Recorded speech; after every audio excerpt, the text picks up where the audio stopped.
देश एक बार फिर उस दिन के करीब पहुंच चुका है जब हर हाथ में तिरंगा होता है, हर दिल में देश धड़क रहा होता है। हम बात कर रहे हैं गणतंत्र दिवस की। इस बार गणतंत्र दिवस से पहले एक ऐसी चेतावनी आई है जिसने सुरक्षा एजेंसियों को अलर्ट पर ला दिया है।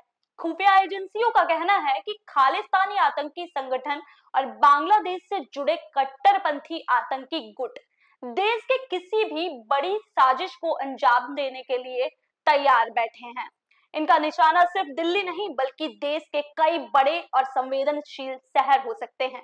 अब सवाल ये है कि जब देश इतना सतर्क है तो खतरा आखिर पैदा कैसे हो रहा है? जवाब है अपराध और आतंक का खतरनाक गठजोड़। खुफिया रिपोर्ट्स बताती हैं कि पंजाब के कुछ गैंगस्टर अब सिर्फ फिरौती और गोलीबारी तक सीमित नहीं रहे। ये गैंगस्टर अब विदेश में बैठे खालिस्तानी और कट्टरपंथी आकाओं के लिए काम कर रहे हैं।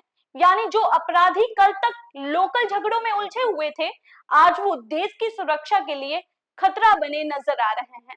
ये गैंगस्टर अब अपने पुराने नेटवर्क का इस्तेमाल कर रहे हैं, हथियारों की सप्लाई, डर फैलाने की रणनीति और युवाओं को कैसे गुमराह करें उसके लिए लगातार काम कर रहे हैं।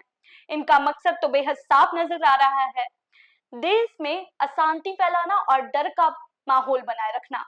रिपोर्ट्स की माने तो ये नेटवर्क अब पंजाब से निकलकर हरियाणा, दिल्ली एनसीआर, उत्तर प्रदेश और राजस्थान तक फैल चुके हैं। मतलब खतरा धीरे धीरे दिल्ली की दहलीज से निकलकर पूरे देश में फैल सकता है। अब जरा सोचिए, गणतंत्र दिवस जैसे बड़े मौके पर अगर किसी तरीके की घटना हो जाती है तो उसका शहर पे कोई खास असर नहीं बल्कि पूरे विश्व और दुनिया में देखा जाएगा। यानी कि इस वजह से सुरक्षा एजेंसियां किसी भी चूक के मूड में नहीं है।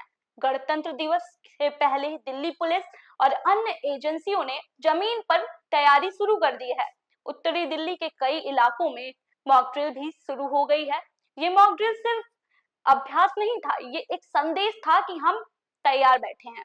जनवरी से पहले पखवाड़े में ही 4 बड़ी मॉक ड्रिल हुई हैं। इनमें शामिल थे सरकारी दफ्तर, ऐतिहासिक स्थल, भीड़ भाड़ वाले बाजार और बड़े ट्रांसपोर्ट हब। यानी ये वो जगह है जहां आम लोग रोज आते जाते हैं। लाल किला जहां हर साल तिरंगा लहराता है, कश्मीरी गेट जहां लोग हजारों की संख्या में जाते हैं, चांदनी चौक हो या फिर खारी बावली, सदर बाजार जहां दिन भर भारी भीड़ जमा रहती है, और दिल्ली के मेट्रो स्टेशन हो गए जिनको लाइफलाइन कहा जाता है। इन सभी जगहों पर सुरक्षा बढ़ा दी गई है।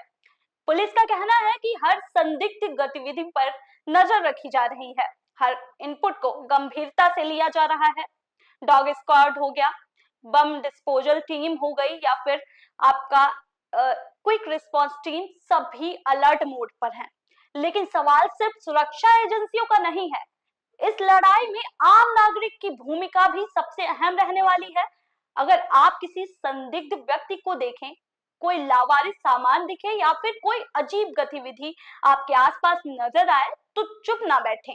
याद रखिए, आतंक का सबसे पहला हथियार डर होता है, और जब हम डरते नहीं तो आतंक हार जाता है। गणतंत्र दिवस सिर्फ परेड और झांकियों का दिन नहीं है, ये उस संविधान का उत्सव है जिसे हम आजादी के बाद एक मजबूत लोकतंत्र की स्थापना के रूप में याद रखते हैं। ये उस भारत की पहचान है जो हर चुनौती के सामने खड़ा रहता है। आज दुनिया भारत को देख रही है और भारत से ये साफ संदेश जा रहा है कि हम शांति चाहते हैं लेकिन सुरक्षा से कोई समझौता नहीं। खुफिया एजेंसियों की चेतावनी हमारे लिए डर का नहीं, जागरूकता का संदेश है। देश सुरक्षित है क्योंकि देश सतर्क है। आप देखते रहिए कंटाप न्यूज, हर बड़ी खबर, हर सच्चाई सबसे पहले।